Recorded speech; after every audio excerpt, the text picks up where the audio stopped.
Faster is not always better when it comes to ground contact time.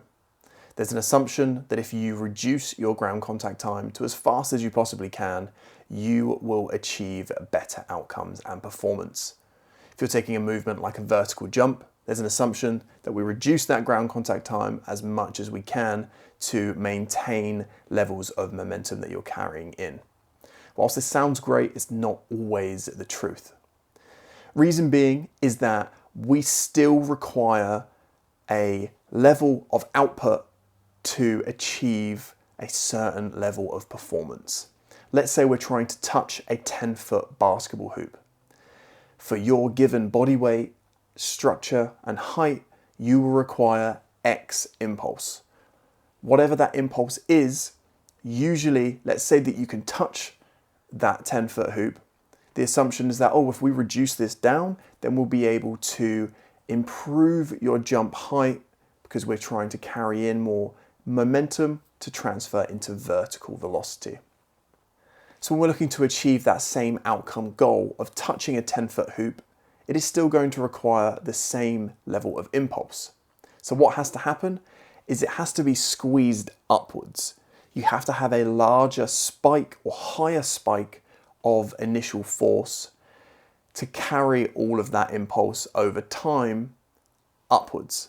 So as we reduce things down, let's say you want to take 2/100ths of a second off of your overall ground contact time. That means that impulse would need to lift upwards rather than being able to be more of a shallower impulse.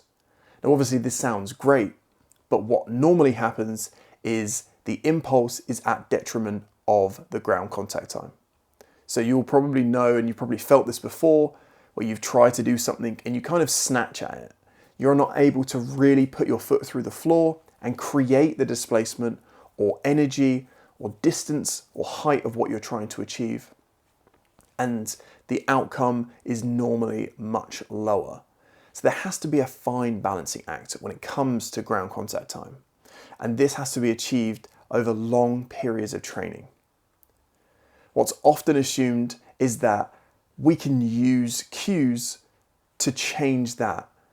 And what actually happens is we have a very acute effect to something. You might see someone that's sluggish within a game, a training session, or a fixture, and you try to use cues to increase or decrease the ground contact time to increase performance. Whilst this might happen in the short term, it's not going to carry through over a longer period of time and really change things in everything that they then do.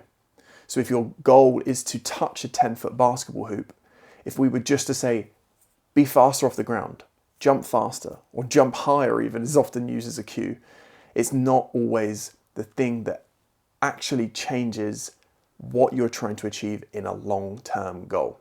So you'd want to maybe touch a 10-foot hoop, but ultimately you'd want to dunk a basketball. Just using cues is not going to achieve that. So we have to use things that gradually reduce that ground contact time, but also enable you to create that same impulse in that shortened time. People talk about the rate in which we develop force, and that's very apparent here. And obviously what we'd like to see is that we have an enormous initial spike to really amp up how much energy we're carrying into a movement and then try to send out the other side.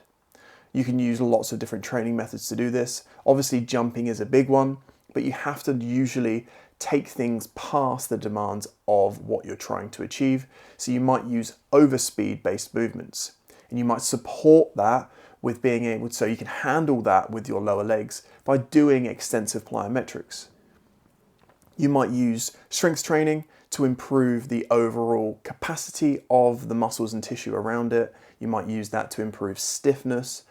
And ultimately, you have to find a way to gradually shift your bandwidth of ground contact time down. But ultimately, there is also going to be a diminishing return to it. So you'll find straight away that you can reduce your ground contact time, but you might hit a performance ceiling.